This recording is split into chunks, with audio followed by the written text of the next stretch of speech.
Pagkalat ng monkeypox, leptospirosis at dengue at ang pagbabalik ng pera ng PhilHealth sa Treasury. Pag-usapan po natin yan kasama si Health Secretary Teodoro Ted Herbosa. Mapapanood po ang buong panayam sa YouTube at Facebook channels ng GMA News Online. Magandang araw, Dr. Ted. Magandang araw, Malu, at magandang araw sa mga taga-subaybay nyo. I hope makapagbigay tayo ng kaalaman tungkol sa mga ibang sakit na kumakalat ngayon dito sa ating bansa. Okay. So si Dr. Ted po ay graduate ng biology sa University of the Philippines. Mayroon hong postdoctoral degrees sa training sa Tel Aviv at sa Geneva sa epidemiology at naging pong Executive Vice President ng UP Diliman. Salamat po sa pagpapaunlak, Dr. Ted. Umpisa po tayo sa unang concern ng publiko, yung monkeypox o mpox na tinatawag. Ano ho yung sitwasyon ngayon? Ilan ang kaso? At ano yung inyong findings? Paano ba umiikot itong sakit na to? Ayan. So una ipaliwanag natin yung mpox. Well, monkeypox yung unang pangalan. Last August of 2022, nag-declare ang WHO ng Public Health Emergency of International Concern. At nakakuha tayo until December of 2023, 1 year later, 9 cases of monkeypox dito sa Philippines. Lahat sila nag-recover na. Lahat sila may history ng travel. That means nakuha nila sa ibang bansa. Okay. Itong last 2 weeks ago, nag-declare ang World Health Organization ng monkeypox ulit. Actually, nilift na yung monkeypox declaration. At this time, nag-declare sila ulit dahil merong outbreak sa Democratic Republic of Congo. Nakadetect na sila ng mga almost 2,000, 1,800. Pero ang tingin nila, mas marami pa. Kasi ito lang yung na-detect sa laboratory test. And may mga namatay na mga bata. This time, may mga batang namatay. And marami ding women. Kasi yung una was mostly sexually transmitted. So na ngayon lumalabas ang datos, kaya pala nagkaka-outbreak sa Democratic Republic of Congo or Africa is that may bagong clade or variant. Yung clade is like a variant, no, the clade. And merong clade 1B, which is apparently mas deadly, mas mataas yung mortality rate. And because of this, natakot ang WHO at nag-declare sila na merong ongoing outbreak sa Congo and the nearby countries, about 8 countries. Sabi nila, this is a public health emergency of international concern. Nung nakuha natin yan, nag-umpisa din ang mga doktor mag-test. Nung nakakita sila ng mga mpox-looking diseases sa kanilang klinika, nakatanggap ang RITM ng mga test samples. And yung unang 5 test samples, may isa tayong nag-positive. Okay. So nag-positive siya, pero nakauwi na siya, pinauwi na from the hospital, mild din siyang ang symptoms niya, at siya ay yung clade 2, which is the original, hindi itong bagong 1B. So let me state clearly, hindi pa nakakarating sa Pilipinas yung 1B. And then yesterday, nag-declare kami ng another 2. Kasi parang mga 30 na yata yung na-test ng mga, madami naman nagne-negative. Yung ibang test na mukhang mpox, hindi naman nagpa-positive. So may 2 pang nadagdag. Yung 2, ganun din, lalaki din. And all 2 of the 3 are persons living with HIV. So yun yung situation natin. But all of them are clade 2. So ito yung mas mild, Malu. Ito yung Hindi yung mas deadly na variant na bago. Hindi pa yung mas deadly. The nearest na nakalapit na mas deadly ay ang Bangkok. Nag-report ang Thailand 2 days ago na may nakapasok na clade 1B sa kanila na positive, at ito ay nanggaling naman sa Congo or sa Africa. So imported. So hindi pa yun. Now yung atin, yung 3 cases, ang significance nun, Malu, meron na tayong community transmission nung original virus, yung mpox clade 2. So that means meron tayong continued transmission. So ang dapat din gawin natin, mag-ingat tayo because kumakalat pala siya. And this is where I discovered meron palang mga spa na very popular, na may mga parokyano sa kanila, at dito nakukuha yung first case natin. When this was detected, siyempre we tell the local chief executive, mukhang nakuha niya doon sa isang spa, and the spa was closed kasi wala palang business permit. Dr. Ted, para ho mas malinaw, para siyang bulutong ano, pero may iba pa hong simptomas. Ano yung dapat nila bantayan? At kung Okay. meron silang mga initial na simptomas, ano yung dapat gawin? Ang unang well, pag kagaya nito, yung merong una tayong na-detect na Mpox, nag-contact tracing na kami. So, in-inform namin yung kanyang mga nasa Loholubilo na meron Mpox yung kanilang nakasama kasi parang dalawa doon ay meron pa silang sexual contact. So, na-inform na sila at binabantayan sila. Ang good news, Malu, itong clade 2 na to, yung 9 na nakita nating una, none of them infected their family members or any other people. Okay, So all right. hindi transmit, nag-recover, nag-isolate sila. So I think madali natin makontrol ito basta people know ang sakit na to, lalagnatin ka, after lagnat, Mhm, sakit ng kasukasuan, tapos mhm, lalabas yung butlig. Una, rash, pagkatapos magiging parang may tubig, mhm, parang chickenpox, parang pero hindi siya kamag-anak ng chickenpox. Parang mhm, zoster, yung herpes zoster, meron din mga butlig. Pero mhm, ito, nasa private parts usually yung nakikitang butlig. Pero pwede rin sa muka, sa palms, sa mhm, katawan. So, basta meron kayong ganun at hindi kayo sigurado, ang suggestion namin, magpatingin ka agad sa doktor at yung mga doktor, in-identify na namin. Usually, sa derma sila pumupunta sa skin mhm. clinic. Kasi Okay. skin yung problema. And then, tinuruan na namin sila how to get a sample and send to RITM. Nagdadagdag pa ako ng mga kapasidad mag-test. PCR All test to, Malu, kagaya right. nung PCR test ng COVID. Pero Opo. iba yung cartridge, so we need to get more tests. Medyo limited Alright. yung capacity natin. Nag-expire na yung ibang mga test kits natin and we need to buy more. So ito yung mga piniprepara ng DOH para sa bayan natin. Meron ho bang initial na remedyo? O parang kumbaga first aid. Sabi ninyo kung sa dermatologist pupunta, baka hindi agad ma-detect. Ano yung medyo parang dangerous point na talagang kailangan Oh, nila na emergency? basta may tubig yung vesicle, very infectious sila. So Okay. the moment meron kang ganong simptomas, ang payo ko, kahit na hindi dermatologist, any doctor will kasi ini-inform naman natin lahat ng doctor about this new public health emergency of international concern. Importante, makumpirma at matest. So yan All ang nire-recommend namin. Okay. Sa inyo pong nakita ngayon, ang transmission rate, sabi ninyo hindi naman yata masyado itong meron tayong cases yung B. Pero ano ho yung pwede ring gawin para maiwasan na Okay. sabi ninyo baka community transmission na nagaganap? Oo. So ang transmission nitong Mpox ay through close and intimate contact. So, including pagtalik at sex. Mhm, Pero pwede rin, nakita dun sa findings sa Africa, pwede rin mahawa sa pag-share ng tuwalya, damit. So, you mhm, can touch somebody's Pero mas mababa ang likelihood nun. But mhm. the real spread is skin to skin. Ano ho yung bibilanging araw bago magkaroon ng parang tipong kasi sabi niyo kung may butlig, Incubation. Oo. yung incubation period niyan para malaman din ng mga tao. Once ma-expose ka, it's anywhere from 7 to 21 days. Meron nga as far as 30 days, pwede ka pa rin magka-infection. So medyo mahaba yung range. So Mhm, kailangan babantayan talaga for a longer period of time after mhm, ma-expose ka sa isang may sakit na nag-positive. So siguro malalaman din ng ating mga kababayan, itong mga tatlo na, di ba?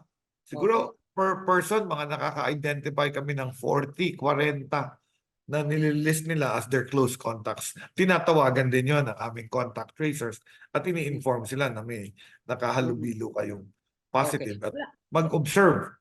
Ang hmm, ang initial hindi ka ika-quarantine, ma-observe mo at kung okey. nagkaroon ka ng lagnat, headache, muscle pain at vesicles, Hmm. papatingin ka. Ano ho yung mga gamot na meron bang puwedeng inumin para tipong ma-arrest yung halimbawa yung lagnat o kaya, yung So, pag-develop, incubation sa talagang seryoso na stage? So the usual, we recommend yung mga usual gamot sa lagnat, paracetamol. Pero Mhm, meron siyang gamot, yung tecovirimat, which is an antiviral. mhm, Unfortunately, hindi siya registered and available. So or hinihingi ko ito sa WHO na hmm, ma-provide tayo para magkaroon tayo ng supply. So siyempre, hindi naman ako makikipag-agawan dun sa Africa kasi I'm sure hmm, kailangan to. Meron ding vaccine, Malu. mm, Yung there's a vaccine for Mpox. It's coming from cowpox. Pero ganun din ang usapan namin in a meeting with the WHO and the other health ministers. Ibuhos natin ang mga bakuna kung doon sa bansa na nag-outbreak, which is Congo, Burundi, tsaka yung mga bansa around them, para masugpo natin yung pagkalat. So agree naman kami doon, maghihintay kami. Although ako may nakapila ako. Na 2,000 bakuna po yata. 2,500 doses, yung ASEAN share. Ang tawag natin doon, yung share ng other countries in the vaccine para may equity. So nakapila na ako doon and we're doing the process para mapadating natin sa Pilipinas. Okay. Kailangan pa ho ba magsara ng ating borders o mag-ban ng travel? Hindi yan ni-recommend ng ano. The WHO did not require any border control. Ang ginawa namin na Malu, nagdagdag kami ng questions dun sa e-travel. So yung e-travel, pag pa-return ka na sa Philippines, merong magtatanong yon, mga bansa na pinuntahan mo. So mapa-flag ka pag nilagay mo doon, Democratic Republic of Congo. And then thermoscanning, nag-increase kami ng yung parang temperature scan. At saka of course, kung may symptoms ka, we want people to be honest, then go to our quarantine officers, naka-uniform yung puti yan sa airport, yung nasa likod ng thermal scan, sabihin nyo, galing kayo sa Thailand or sa Congo at you think baka may Mpox kayo, tutulungan namin kayo mapatingnan at ma-test para masiguro natin ang simptomas nyo ay hindi Mpox. Alright. Ngayon ho, ang 3 kaso ay puro lalaki. Sabi niyo po ano, of age, of middle age, parang gano'n, ano ho? 30 plus, mga 30, 32 range, 33. Yan ang mga age nila. Alright. At mukhang ang common through intimate contact, ano ho? At sinabi nga Correct. ninyo, mukhang nagulat kayo na may mga spa pala. Pagtawad ano, sa mga preferences ng ating mga tao kung paano kanilang leisure or lifestyle. Pero meron ho bang mga health permit ang mga spa na ito para din maging malinaw, ano ho? Kasi baka naman unfair na sila ay mabansagan na hindi dapat puntahan ng mga lugar. Ang gagawin namin, kasi pati sila may risk, yung mga nag-work dito sa mga, the spa workers will be at risk also kung meron talaga tayong transmission. So i-educate namin sila. We're distributing posters para to warn people. We're also going to teach them na syempre yung mga tuwalya, bed sheets, things that you use in the spa, dapat yan laba after the first client and hindi dapat nire-reuse yan without soap and water. Soap and water will kill the Mpox virus. So very important, lahat ng mga linens, tuwalya, hindi na i-share kung used na siya. Alright. At puro sa NCR pala ngayon, ano, ang ating po report. Yes, 2 taga Quezon City at 1 taga Mandaluyong. So NCR pa lang ang ating. Merong nag-report na chief of hospital na suspected case sa Northern Samar. So we're awaiting the result of the test. At winarningan namin ng mga kababayan naming health officers, i-report na lang natin yung nag-positive kasi ang dami ng mga nagpapatest eh. Marami sa kanila, mas madami yung negative kaysa positive. So we prefer, para hindi matakot yung mga kababayan natin, ayoko kasing mangyari yung, naalala mo sa Baguio, yung nagkaroon daw ng meningococcemia outbreak at maraming batang namatay.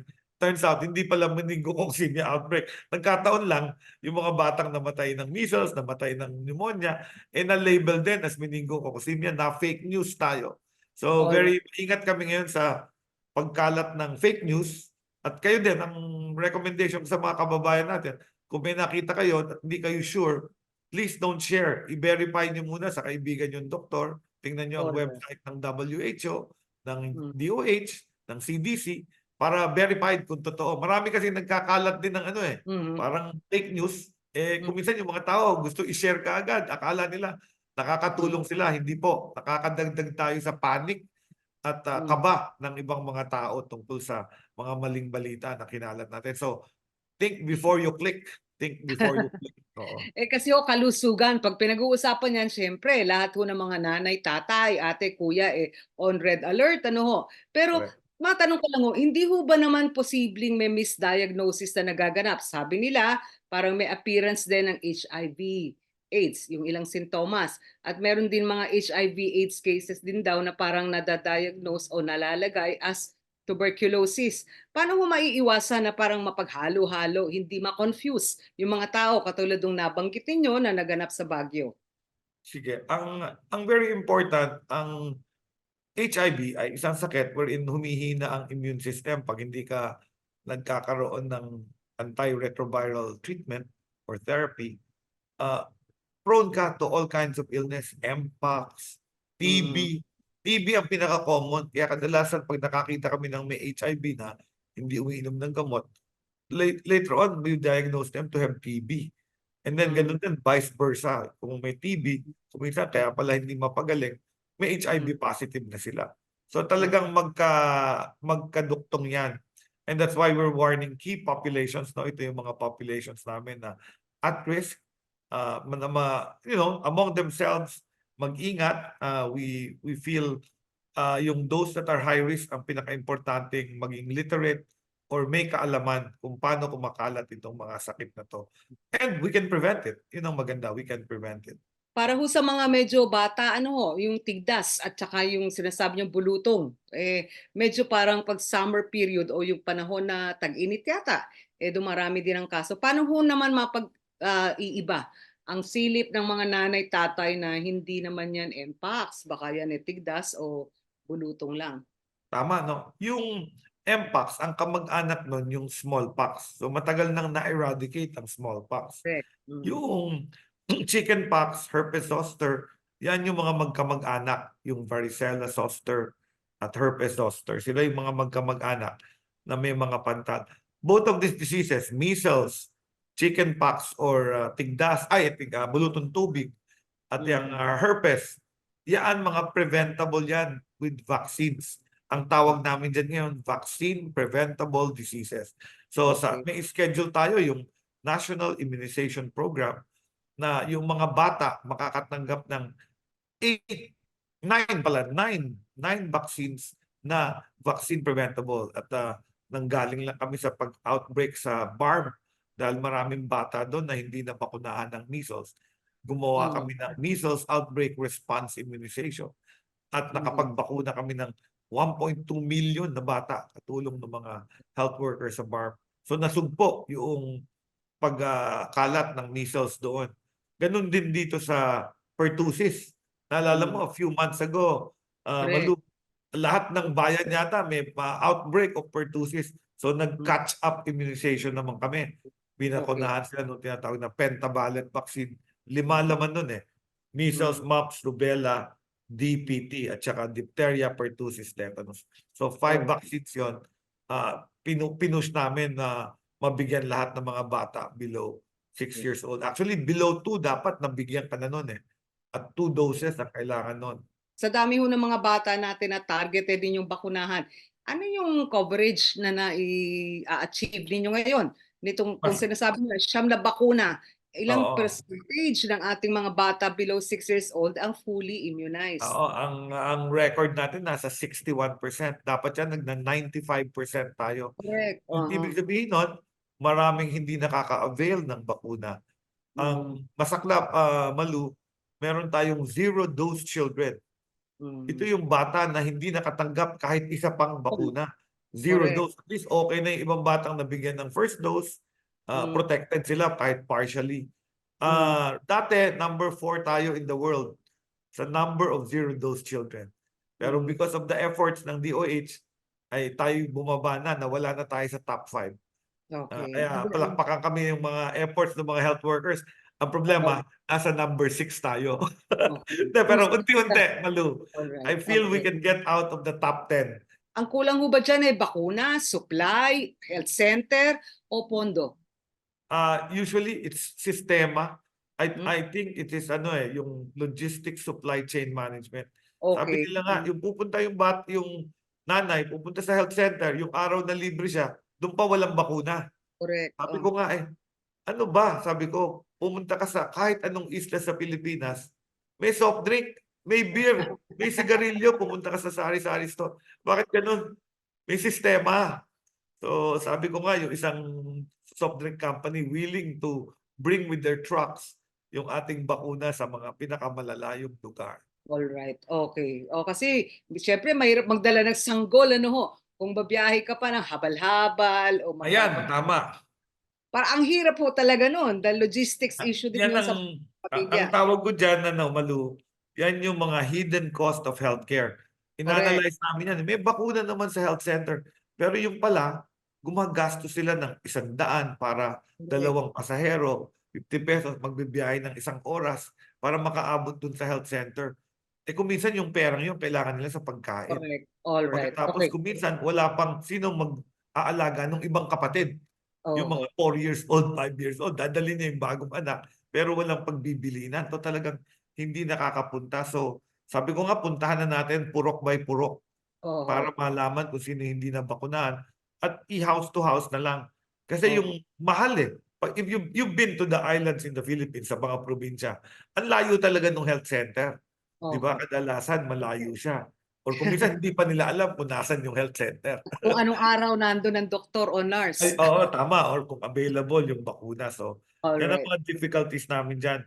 Talagang ang tawag namin dyan, hidden cost of healthcare. Yung Okay. pamasahe. So, unless dalin mo talaga, hindi nababakuna. So, ang utos ko nga sa mga DOH, mag-partner with the barangay health worker at Mm. pumunta sa purok. Ang tawag ko, purok kalusugan. Oo. Puntahan ng mga purok, may mga purok leader yan. Alam nila kung sino yung mga batang under 6 sa isang Correct. lugar. Alam nila kung sino yung mga nanay na buntis. Alam nila kung Mm. sino yung matatandang may diabetes at hypertension. Oo. Hanapin natin. At then, tsaka natin i-offer ang health services. Medyo All right. ibang mentality kasi dati, naghihintay lang sila sa health center. Eh Mm. pag ganun, kung walang pamasahe, walang oras, hindi sila pupunta doon.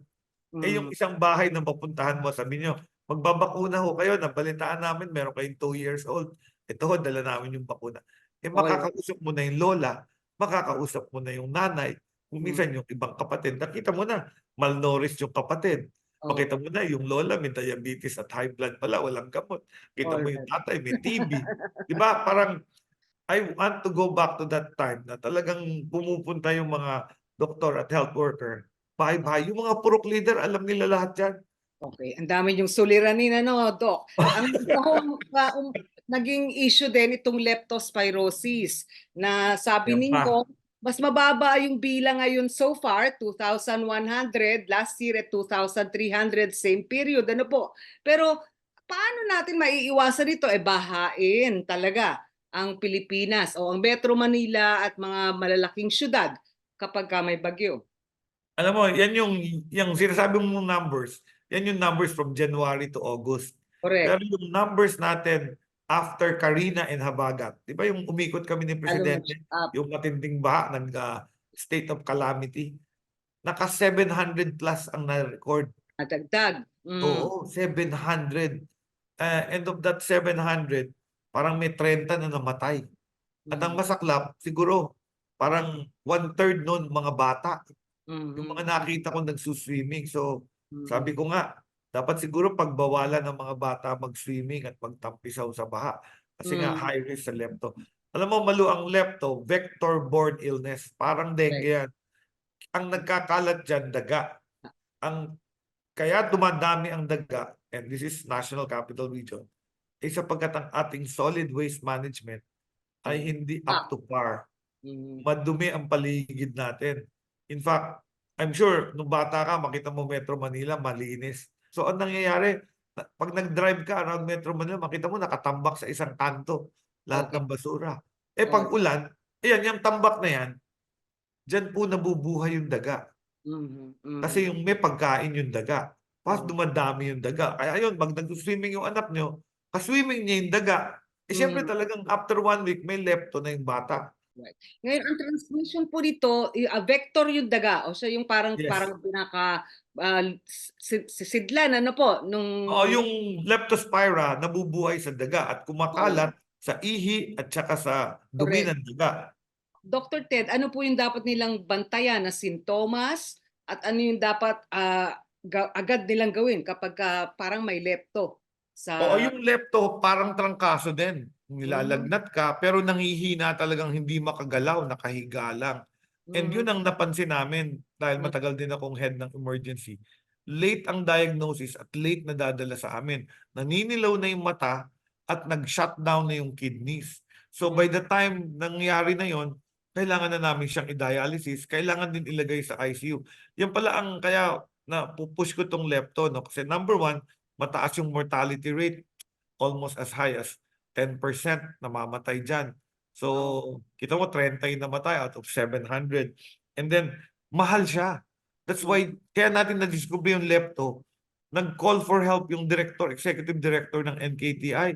Dahil kinonvert niya na yung kanyang basketball court na Correct. laruan with 40 patients. Tapos meron pa siyang iba pang pasyente doon sa ICU. So, pagka naka-ICU ka kasi Malu, kailangan mo ng one nurse to take care of 2 critically ill patients. So, hindi po pwedeng isang nurse lang sa 10. Kailangan talaga nakatutok. Tapos, idadialysis mo yan 3 times a week. Ang gastos ng isang pasyenteng na lepto, almost 300,000. Na gobyerno ang sumasagot noon. We can prevent from spend. Not only that, pwede kang mamatay kung huli kang madala sa atin. So, very important maintindihan nila na itong call ko for siguro sa mga magulang, pigilan niyo yung mga bata Na na maglaro sa mag-swimming sa bahay. baha. Sabi nila, "Hindi, malinis yan, umaagos." Actually, hindi siya malinis. Para Mm. kang naliligo sa imburnal nun. Mm. Imburnal water na nag-overflow yun eh. Di ba? Mm, So it's mm. really dirty water. Kailangan ma-educate ang ating mga kababayan. Oho. Pero doon sa 700 cases ninyo, nag-profile ba kayo? Sino yung mga apektado? Malamang marami sa kanila yung mahihirap, ano po? Marami, well, nasa public hospital to. Meron din akong mga kaibigan doktor nagka-lepto. At Mm, iba yung istorya niya. Nasa mm, Marikina siya nakatira. So mm, binaha yung bahay niya. Siyempre, nag-evacuate siya ng bahay niya. Pero bumalik siya after the baha. Hindi siya lumusong sa baha. Pero naglinis siya ng putik ng bahay niya. oh, Nakapaas siya. okay. After 2 weeks, nagka-lepto na siya. So, pwede rin sa putik. Mm, Di lang sa baha. So, alright. importante talaga yung nakabota kung maglilinis ka ng bahay. Ang Meron din earth kaming kaso sa mm, PGH. mm, Nagka-lepto, hindi siya lumusong sa baha. mm, Ang naging theory nung amin, uminom siya sa isang lata ng soft drink. mm, Yung lata din, pag dinapuan ng daga, pwede rin umihi dun eh. mm, mm, So, mm, ang theory namin, nakuha niya from a lata of soft drinks na okay. binubugaran ng daga. So, Okay. very important talaga yung rodent control. Mm, Dapat programa yan ng ating mga local chief executives. At okay. kalinisan pa rin yan eh.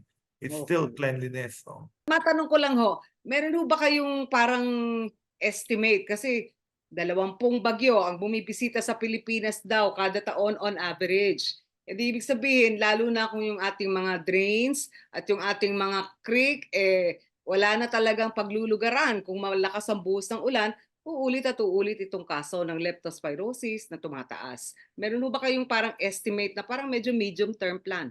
O yung sinasabi ninyong whole of government approach?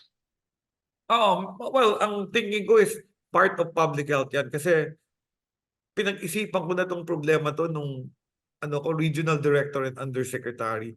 Dahil Okay, taon-taon, yun lang ang problema ko. So sabi ko, correct. pag find out mo ano ang lepto, it's a vector-borne illness. Sa public health, how do you control vector-borne illness? You control the vector. So, Mm, kagaya sa dengue, bawasan mo yung lamok, mababawas yung dengue. Ganon din dito sa lepto. Bawasan mo yung daga, mabawas ang lepto. So, paano natin babawasan yung daga? mm, Bawas. mm. Well, solid waste management. Okay, Ayusin natin, lagay natin sila sa mga lalagyan, make sure na hindi siya kakalat, and then may cover siya. all Or ma-dispose agad siya at madala sa dump okay. site or Mm, some place na oh, malilinis okay. siya. Maraming mga suliranin na ugnay-ugnay ano. Ang Oo, isa pang sakit na medyo talagang concern pa rin natin ng public health system ay yung dengue. Ano po correct. yung sitwasyon ngayon? Medyo tumaas sa ilang lugar at yung ibang lugar ay nag-declare na ng public health emergency. Ano po? Outbreak, may mga siyudad tayo at mga munisipyo na nag-declare sapagkat tumaas na ng more than 50% yung kaso nila from the previous year. So tayo nasa national parang mga nasa 30%, sabi sa akin ng Epidemiology Bureau.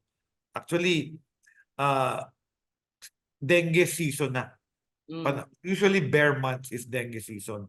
Yan, okay. September, October, November, December. And yung sa ating epidemiology curve, talagang ang taas bigla ng dengue. Halos nawala ito nung COVID eh. Mm, Akala ko nga tuluyan nang mawala ang COVID kasi siguro hindi gumagalaw ang mga tao. Siguro mm, konti ang basura kasi nasa bahay lang lahat. So, again, lamok ito, yung pinamumugaran ng lamok, yung mm, mga naiipon na tubig sa tabi-tabi at doon nangingitlog. ng kitikiti, yung lamok.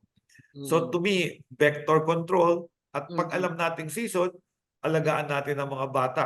Bili nung insect repellent, yung mosquito repellent na pwedeng ipahin para sa school di siya makagat. Long sleeves or long pants para hindi sila masyadong anuhin ng lamok, pagputaktahin ng lamok. And make sure na yung ibang LGU nag-i-spray pag maraming lamok during the season.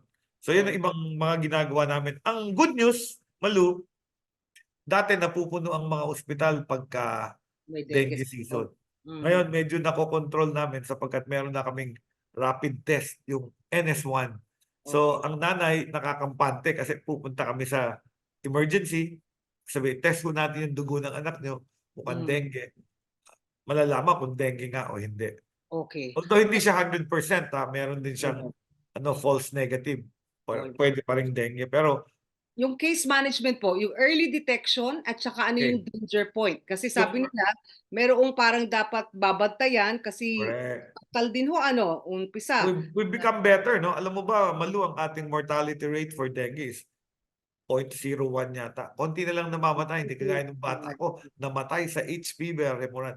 Ngayon, matetest ka na, tapos namomonitor, i-hydrate ka, kasi good hydration, usually dehydrated. So, nahahydrate ng swero kung sumusuka at saka hindi makakain. At namomonitor yung platelet para bago pa bumaba, naaagapan with blood transfusion.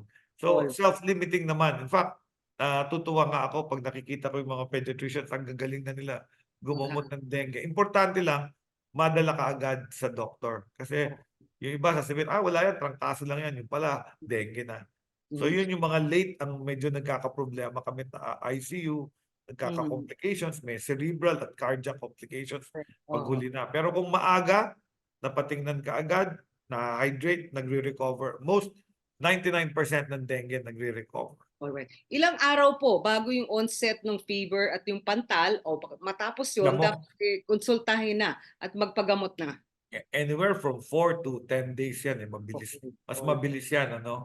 And yung lagnat, pagka nakita nyo, meron silang mga spot na common, yung parang pantal na ito ay sign ng dengue. So, very common yan. Sinususpect ng mga doktor pagka may dengue rashes. Ang pantal ho ng dengue ba ay mapula at hindi mapula, hindi nagtutubig. So mapula parang allergy gano'n. Oo. Tapos Makati ba hindi Makati? Hindi yata. May Makati rin, pero kadalasan hindi Makati at napapansin yan, lalo na sa mga bata sa chest at dito sa braso, sa arms. Yung pagbabaho ng white blood cells, yung platelet talagang babagsak. Anong period yun sa dengue case? So after some time, pag nawala yung lagnat, that's the time binabantayan namin yung pagbaba ng platelet. Kasi when the fever lyses, that's the time the platelets start to drop. So meron kaming critical na bilang yung 20,000. Below 10,000, nagtatransfuse na kami ng platelet. So pagka bumaba pa kasi below 10,000, yun na yung hemorrhagic dengue fever. Yun yung duduguin na sa ilong, duduguin na sa pagdudumi, gano'n. So, yun ang ayaw namin umabot doon. And that's the one na mataas ang mortality rate pagka nagkaganon. Ang profile ho ng mga natatamaan ng dengue, lalo na dito sa mga probinsya na may mga outbreak, ilang taon yung mga bata o anong mga grupo ang vulnerable? Usually below 9 years old. Kasi alam mo, Malu, ang dengue, yung second infection mo is usually the one yung may tinatawag na antibody enhancement. So yung second time, your first dengue is going to be mild. Pero the second time magka-dengue ka, ma-activate na yung antibody response ng katawan mo. At ito yung nakaka-cause ng mga platelet count, yung capillary leak, yung dehydration. Kaya mas serious yung second dengue. Second, third, and fourth dengue. 4 na varieties kasi yan ng serotypes of dengue. So, pwede kang magka-dengue hanggang 4 na beses. So, it's the second one that is nababantayan. At usually, ito ho yung mga bata pa rin na 9 years old and 9 below. years old pa, oo. Okay. Maraming every year, pwede kang tamaan ng dengue kung anong variety. Ang feeling namin, minomonitor din namin yan kung ano yung dengue na predominant for that season. Okay. So I'll have that data as soon as we have the analysis ng Mhm. mga common dengue cases. Kung Pero dengue type 1, type 2, type 3, or type 4. may bakuna ho ba kontra dengue? Meron na in fact, dalawa na yang nasa market. Yung isa, yung Dengvaxia, umalis na yon. Kasi Alright, nagka-problem sa implementation yon, correct. nagkatimandahan pa. So they left voluntarily, but it's Mm, available in other countries. Pero mhm, yung bakuna, binibigay lang sa nagka-dengue na. Ang mhm. mali kasi noon, binigay natin sa kahit Wala hindi pa din. nagka-dengue. Mhm, Tapos merong pangalawa, yung galing sa Japan, yung Takeda, mhm. naka-apply ng rehistro sa ating FDA. Pero ang sasabihin ko siguro, hindi naman ako nagmamadali dyan sa bakuna kasi nga 2 doses siya, hindi mo siya ginagamit during the time of the outbreak. Wala siyang use. Hindi kagaya nung measles or nung COVID, ginamit natin yung pagbabakuna as a response. Ano pa rin, vector control pa rin ang main treatment sa ating Okay. pagka-control So ng pagkalat. ngayon, Secretary, tila kakaunti pa lang yung nasasabi ninyo tungkol dito sa issue ng pagbabalik ng pondo ng PhilHealth sa sa Treasury, ano ho? Sa ngayon meron ng 30 billion na yata, 20 billion plus 10 billion pero 90 billion ang gustong ipabalik. At nasa korte ngayon yung protesta ng ating mga ilang kababayan para pigilan ito. Ano ho ba sa tingin ninyo? Dapat bang ibalik ang pondong ito? Samantala, Okay. nagtalakay tayo na napakaraming issue at napakaraming mga suliranin na dapat yung tugunan. Maganda na tanong mo yan at maganda nagkaroon akong pagkakataon ipaliwanag ito. Alam nyo, ang pondo na sinasabi nilang kinuha ay hindi po ninakaw, hindi po siya nanggaling sa members' contribution, hindi rin siya nanggaling sa reserve fund, hindi rin siya nanggaling sa investment money of PhilHealth na savings. Ito po ay nanggaling sa government appropriated government appropriated subsidy para sa mga mahihirap, mga senior citizen at mga PWD. Okay. Every year kasi, ine-estimate ng PhilHealth kung ilan itong senior citizen, PWD, at mahihirap. At Agents. ang premium niya, pambayad ito ng premium nitong tatlong sektor na to. At Mhm. every year po, sobra ang hinihingi nila. Ang Okay. na-enroll nila, mas konti lagi by about 30 Correct. Mhm. billion pesos. So ang tawag dito, hindi ito savings. Ito Mhm. ay uh, government appropriators na hindi na program. Kasi hiningi mo yung pera, hindi mo siya ginamit for its intended use. Hindi naman Mhm. siya intended to pay for the hospitals and PhilHealth benefits. Mhm. Doon kinukuha yon doon sa premium. Pero doon sa hindi mo na-enroll, excess funds yon, hindi mo pwedeng tawagin savings. For many years, ginagamit ng PhilHealth na tawag dyan savings at dinideposito niya sa treasury bonds na Okay. nagbabayad na naman ng Department of Finance ng treasury ng interest na inuutang din ulit nila para ibayad yung malaking interest. Umiikot yung Sinabi pera. ng DOF, parang mali yan ah. Kasi Mhm. ang government, pagka meron ka hiningin pera at hindi mo siya nagamit for the purpose you said you will use it, ang dapat dyan, ibalik mo. Correct. Mhm. Sobra. That is, lahat kaming ahensya, ganyan, binabalik. So Okay. ngayon, dito sa 2024 law, na ipasok yan na sabi, pwedeng gamitin yung mga unprogrammed appropriations, itong pera na ibinigay sa GOCs na hindi mo nagamit, ay pwede Ibalik. mong kunin ang DOF at gamitin sa ibang programa na Alright. kailangan. So nung nilabas yan, may 89.9, 3 taon lang yan. They Mm. just got 3 years, yung term ni BBM ang kinuha ng DOF. So yung sobrang appropriations for 3 consecutive years, sabi niya, balik mo yan at gagamitin namin sa iba. At siyempre ako at walang umupos dito nung ipinaliwanag ito, ang Mhm. ginawa ng DOF magaling eh. Tinanong muna ang DOJ kung legal Mhm. yon. Mhm. Tinanong niya ang COA kung legal yon. Tinanong ang GOCC, tinanong ang OGCC. At nung ipresenta sa board, kasi ang Board of PhilHealth ang decide, wala namang kumontra. Alright. Okay. So na-approve yan. Ngayon, Mm. ang ni-request ko sa DOF, Secretary Recto, magagalit sa atin yung mga health advocate kasi sigurado ko gamitin natin sa health din. Sabi niya, oo, health for health. So yung first 20 billion, ginamit natin para sa health emergency allowance. kasi may 27.4 billion pa. Na So, utang. naibalik na rin itong August 21 yata yung another 10. So wala na kaming utang. Well, hindi pa nabibigay sa lahat ng health worker, but ang promise namin by October, bayad na lahat ng health worker na nagsilbi during the COVID. Now, the others, ilalagay yan sa other projects of the president. May mga cancer center na binibuild sa Philippine Lung Center, na meron tayong mga multi-specialty hospital na binibuild sa Clark, and other health projects. And of course, hindi lahat sa health. Meron ding bibigyan ng tulay, kalye. Pero alam mo, Malu, if you ask me, yung tulay ng isang isla papunta sa isang isla, health-related din yun. Kasi yung nanay na dapat magpa-cesarean, alam mo, namamatay yun kasi wala namang bangka sa gabi. Pag natayuan mo ng tulay yun, tricycle na lang yun, makakapunta ka dun sa hospital na may cesarean section, buhay siya. Eh yun, normally, namamatay, dinudugo. So to me, I would rather see funds of the government used for actual projects na magbe-benefit ang Filipino people than keeping it in the bank, earning interest na tinatanong ko sila, kailan gagamitin yan? Alright, okay. Ang dami na. So, okay. Secretary, mukhang wala naman ho yatang talagang issue, ano, na yung mga pondong hindi nagamit, ibalik sa Treasury, yun yung kalakaran at yun yung batas. Pero, dalawang bagay ho. Isa, sabi nila, iba naman yung kalusugan, yung right to health. Yung ibang GOCCs, baka pwedeng magbalik dahil hindi naman sila ganoon ka-fundamental. mas malaki ang for your information, mas malaki ang kinuha sa Philippine Deposit Insurance Corporation.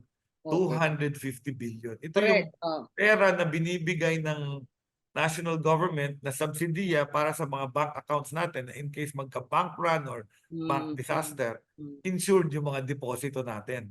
Wala namang bank run for good management.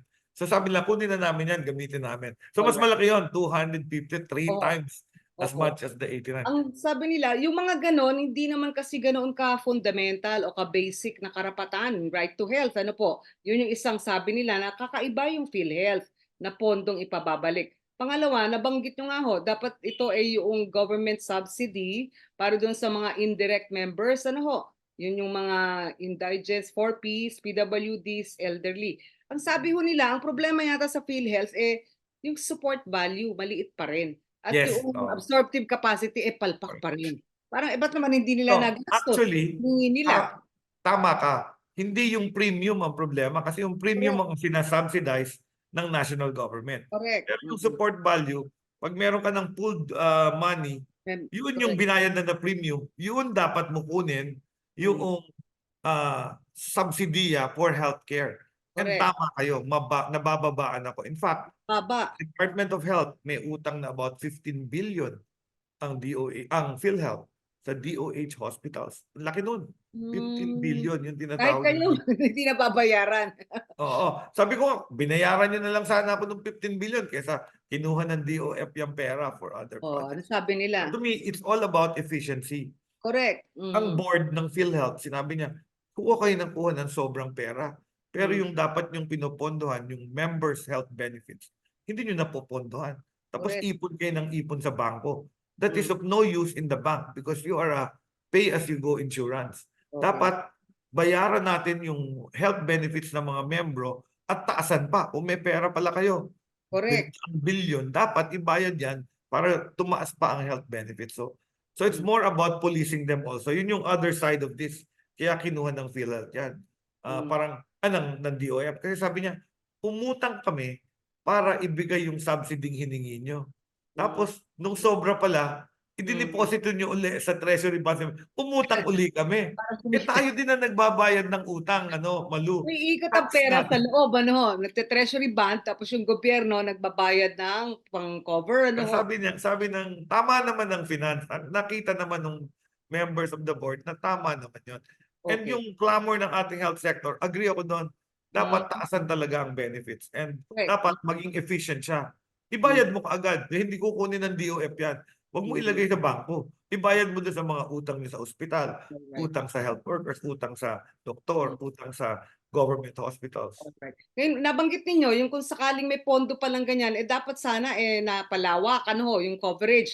Na-interview namin si Dr. Ish. Sabi kung gano'n, parang bakit ho, 'di ba yung emergency care, kung pag-uusapan natin yung mga indigents o seniors o PWD o yung mga 4Ps, 'di ba ho ang level 1 ng kanilang entry sa hospital, emergency or acute cases usually.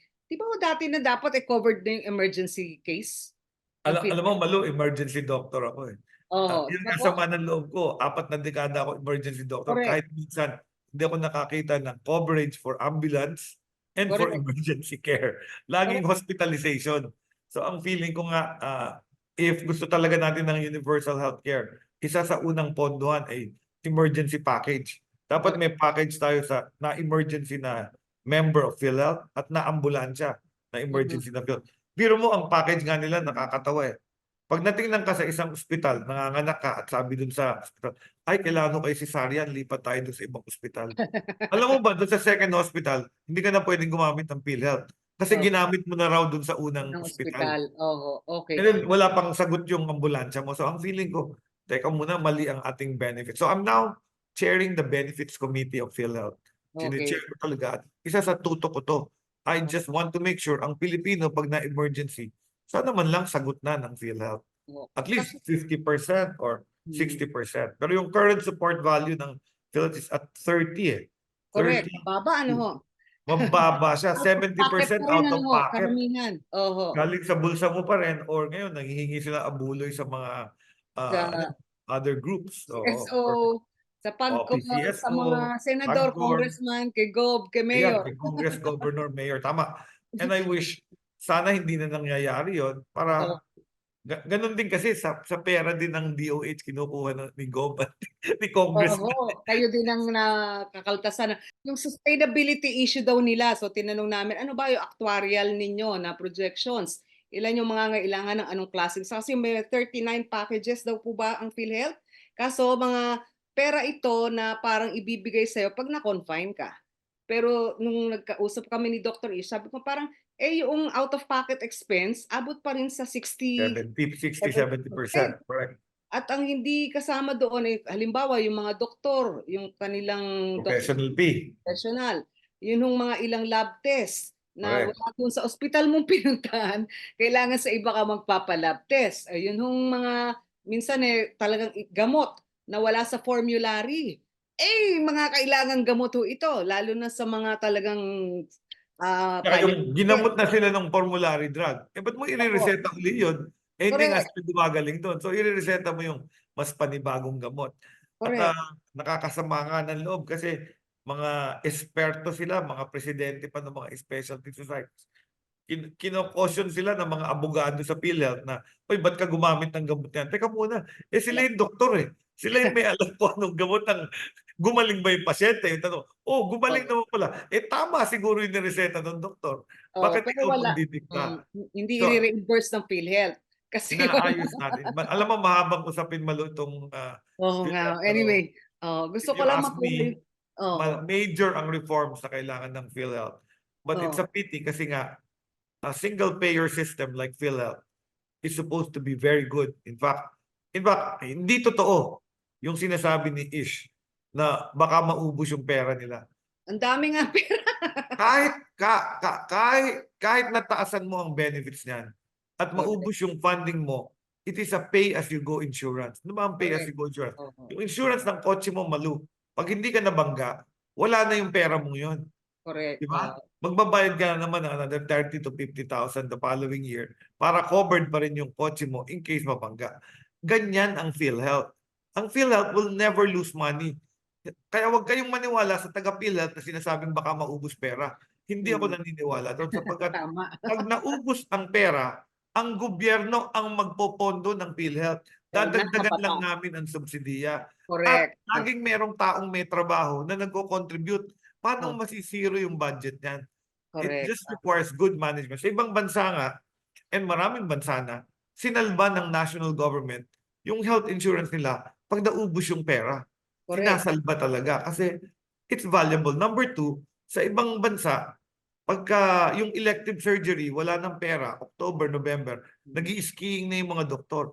mm, I-schedule ka sa January. Kasi mm, January, may pera na naman na mm, pumasok. So, hindi magsisiro yan.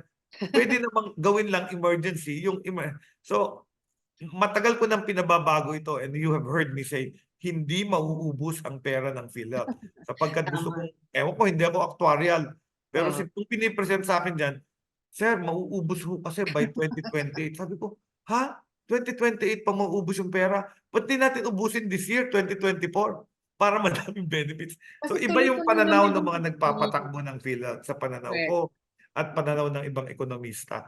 And ang Alright. feeling ko, kailangan maayos, madaming kailangan ayusin sa PhilHealth sa pagpapatakbo nito sapagkat ito ang susi ng ating universal health coverage. Correct. Oo. Bababa ang ating out of pocket. At nagawa na 'to sa ibang bansa. Kaya kaya ko rin gawin 'to sa Pilipinas, basta mapasunod ko lang yung PhilHealth. Oo. At saka hindi pa ho naman kailangan na ma-confine ka kasi parang tipong tragedy na yun, ano po? Correct. Nagsikip ka Kaya ng ako nga, ang hospital. programa ko is the Bagong Urgent Care and Ambulatory Correct. Center. Eh, bakit Inaalis ko sila sa kailangan ospital, hmm, ginagamot ko sila in an outpatient, nasa bahay at marireceive. correct. Salamat Kasi po, Dr. Ted Herbosa, Secretary of Health. Magandang thank araw, you sir. very Keep much. safe. Maraming salamat.